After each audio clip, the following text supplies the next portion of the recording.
నర్సరావుపేటలో BC కులగన్న చేపట్టాలని BC AP రాష్ట్ర నాయకులు కేసన శంకర్రావు పట్టణంలోని సాయి గ్రౌండ్ ఫంక్షన్ హాల్లో ఏర్పాటు చేసిన పత్రికా సమావేశంలో ప్రభుత్వాన్ని డిమాండ్ చేశారు.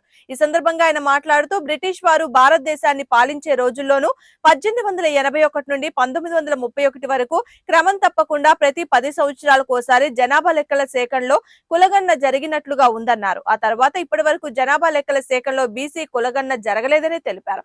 స్వాతంత్రం వచ్చి 75 సంవత్సరాలు పూర్తయినప్పటికీ బీసీలను చిన్నచూపు చూస్తున్నారంటానికి ఇది ప్రత్యక్ష నిదర్శనం. కేవలం ఎన్నికల వేళలో ఏదో ఒక కమిటీని వేయటం, కాలయాపన చేయడం మాత్రమే జరుగుతుందని తెలిపారు. మీడియా మిత్రులకు నమస్కారం. ఈరోజు బీసీ సంక్షేమ సంఘం రాష్ట్ర అధ్యక్షులు గౌరవనీయులు కేసన శంకర్రావు గారు రాష్ట్ర పర్యటనలో భాగంగా నర్సరావుపేట మీడియా సమావేశంలో పాల్గొనడం జరిగింది.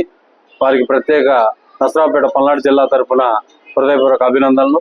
అలాగనే మా సోదరుడు మిత్రుడు సుతారం విశ్వేశ్వరరావు గారు ఈరోజు వారి జన్మదిన శుభాకాంక్షలు తెలియజేస్తూ, అలాగనే వారు యువజన విభాగంలో నర్సరావుపేట యువజన అధ్యక్షులుగా మరి ఈరోజు నియామకం పొందడం జరిగింది. ఇందుపూర్వకంగా వారికి కూడా హృదయపూర్వకమైన అభినందనలు తెలియజేస్తా ఉన్నాం. మరి ఈ సందర్భంగా మేము ఒకటే చెప్తా ఉన్నాం, బీసీ సంక్షేమ సంఘం 139 కులాల పక్షాన ఈ రాష్ట్రంలో, ఈ దేశంలో అనేక విషయాల్లో మేము 27% ఇవ్వటం జరిగింది.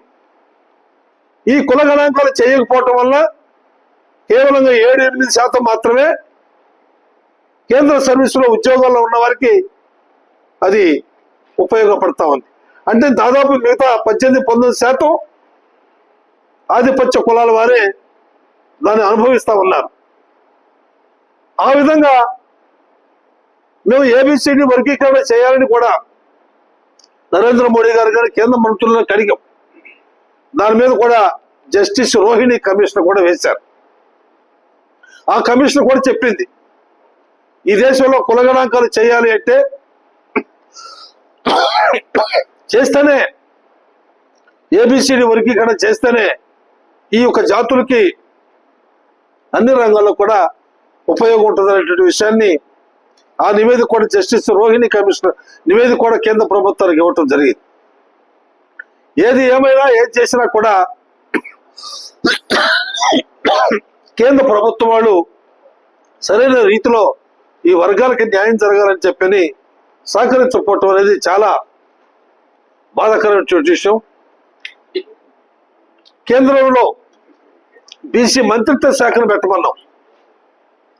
అదేవిధంగా చట్టసభలో రిజర్వేషన్ కల్పించాం.